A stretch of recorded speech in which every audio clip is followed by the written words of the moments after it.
के आठवले गुट के ये अध्यक्ष हैं। अशोक जी बताइए क्या स्थिति है अभी फिलहाल? स्थिति तो ऐसा है कि प्रकाश सुर्वे जी 2 बार चुन के आए हैं और अप्रॉक्सिमेटली 55,000 से 60,000 के लीड से आए हुए। इस बार भी ज़्यादा से ज़्यादा हम लोगों का ऐसी कोशिश है कि लाख भर के वोट से लीड लेके लाना उनको और उनका हैट्रिक करके उन्हें कैबिनेट मिनिस्टर बनाने का हमारा सपना है मगहठाना विधानसभा क्षेत्र का। सपना देखना बहुत अच्छी बात है, लेकिन जहाँ तक हकीकत की बात है, पहले शिवसेना एक थी, अभी शिवसेना 2 हो गई है। तो दोनों के टकराव में कहीं तीसरे का फ़ायदा ना हो जाए, ये भी अंदेशा जताया जा रहा है। नहीं, यहाँ तो काम बोलता है। पार्टी तो ठीक है, अपनी जगह पे है, लेकिन सीधे-साधे लोगों का और छोटे से छोटे लोगों का जो कि झोपड़ी में रहने वाले लोग या बिल्डिंग में रहने वाले लोग, यहाँ मूल सुविधा ही देखी जाती है कि एक आमदार हमारी छोटी से छोटी सुविधा को कैसा पूरा कर सकता है, हमारे रास्ते को कैसा ठीक कर सकता है। हमारे यहाँ कुछ इश्यूज़ है, कुछ प्रॉब्लम्स है, जैसे सारे के घर नहीं मिल रहे हैं या बिल्डर लोग घर नहीं दे रहे हैं या कहीं झोपड़पट्टी में कुछ सुविधा की कमी है। उस सुविधा को पूरा करने का काम जो भी प्रतिनिधि करता है, उस प्रतिनिधि को चुन के देना ये लोकशाही का नियम होता है। पार्टी भले अपने जगह पे है, पार्टी का आइडियोलॉजी क्या अपने जगह पे है और कहाँ वो उन्होंने अलग सा कुछ किया है। बाला साहब ठाकरे जी का विचारधारा लेके चलने का काम ही उन्होंने भी किया है। अब वो ठीक है कि पॉलिटिकल स्टेटमेंट होता है कि भाई ये लोग अलग है, वो अलग है, ये पार्टी हमारी अलग है, हम असली है, हम नकली हैं। नहीं, अशोक जी मैं आपको रोकूँगा, ताकत कहीं न कहीं थोड़ी बहुत ही सही कम तो हुई है, मानते हैं आप अशोक जी आप? नहीं, मैं तो कहूँगा कि मगहठाना विधानसभा क्षेत्र में ताकत बढ़ गई है।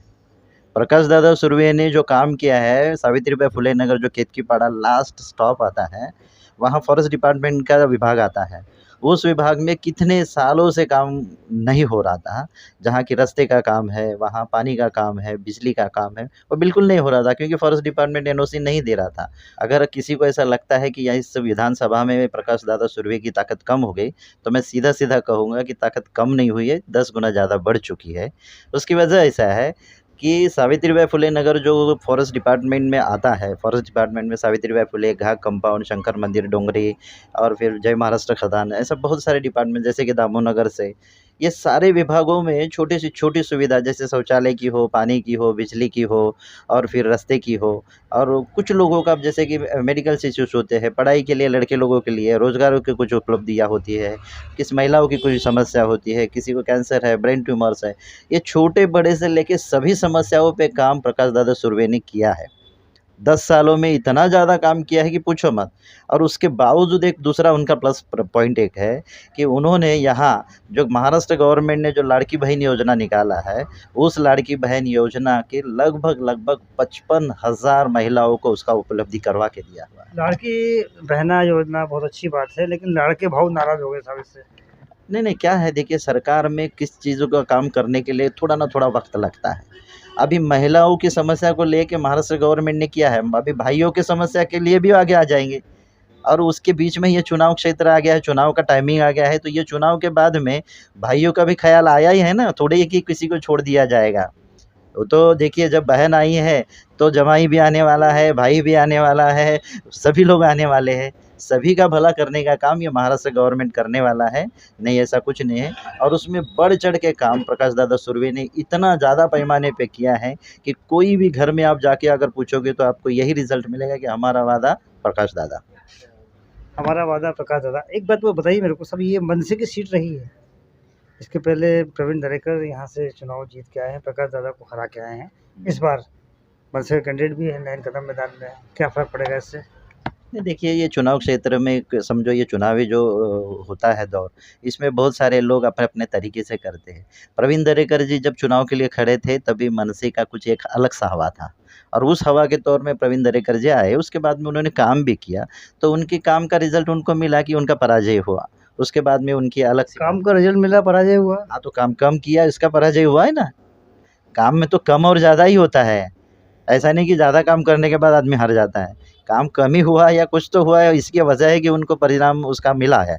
अब उसके बाद में अगर नयन कदम की बात करें तो नयन कदम आज से 5 साल पहले चुनाव में खड़े थे, उसके बाद में कहीं भी दिखे नहीं और अभी डायरेक्टली चुनाव के लिए खड़े हैं। तो अभी लोग समझदार हैं, लोगों को समझ में आता है कि चुनावी जो घड़ामुड़ी होती है, उसमें कौन आदमी खाली चुनाव के लिए खड़ा रहता है या फिर कौन आदमी लोगों के काम के लिए खड़ा रहता है। लेकिन अशोक जी, लोग ये भी देखते हैं कि प्रकाश दादा कहाँ खड़े होते हैं, जहाँ पावर होता है वहाँ प्रकाश दादा होते हैं, देखिए सत्ता की एलसीपी होती है, नहीं, शिवसेना वो होती है, ये अभी सब जहाँ है वो भी पावर वाली बात है, तो दादा जहाँ खड़े हैं वो भी तो पावर वाला मामला है।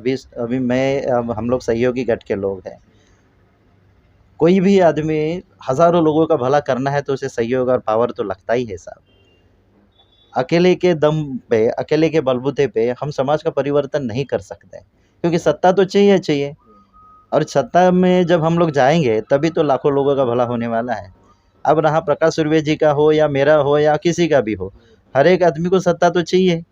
सत्ता क्यों नहीं चाहिए? अगर मुझे बड़े पैमाने पे भला करना है समाज का, तो मुझे सत्ता चाहिए। आपके दलित वोट यहाँ पे कितने प्रभावी हैं? क्या वो निर्णायक हो सकते हैं इस विधानसभा क्षेत्र में? यहाँ रिपब्लिकन पार्टी के मैंने जो मेरे मेंबरशिप किया है जो मागाठाने विधानसभा क्षेत्र में, अप्रॉक्सिमेटली 9.5 से 10,000 लोग हैं मेरे। और मेरे जो लोग हैं, हमारे जो लोग हैं रिपब्लिकन पार्टी के, जो बाबा साहब को मानने वाले, आठवले साहब को मानने वाले हैं, जो मुझे भी थोड़ा बहुत मानते हैं, ये लोग हमारे यहाँ के वहाँ बिल्कुल नहीं होंगे। इतना भरोसा मुझ पे है और प्रकाश दादा सुर्वे को भी मेरे पे भरोसा है और उन्होंने भी कहा है और हमारे पूरे लोगों का मैंने एक मीटिंग लिया था, उस मीटिंग में भी डिसाइड हो गया कि बुद्ध विहार का काम होने दो, हमारे मागास स्वर्गीयों का किसी भी समस्या का काम होने दो, प्रकाश दादा आधी रात को फ़ोन करके बोलेंगे बताओ क्या काम है आपका। मतलब इस बार प्रकाश दादा, इस बार तो 100 नहीं 1000 बार प्रकाश दादा सुर्वे ही यहाँ के टॉपेस्ट होंगे। प्रकाश दादा सुर्वे यहाँ के टॉपेस्ट होंगे, 2 बार एमएलए बन चुके हैं, तीसरी बार अगर वो इस बार चुनाव जीत पाते हैं तो ये उनकी हेडेक हो जाएगी। फिलहाल के लिए बस इतना ही। मेरे सहयोगी दत्ता के साथ हितेंद्र पवार, जय हिंद 24 मुंबई।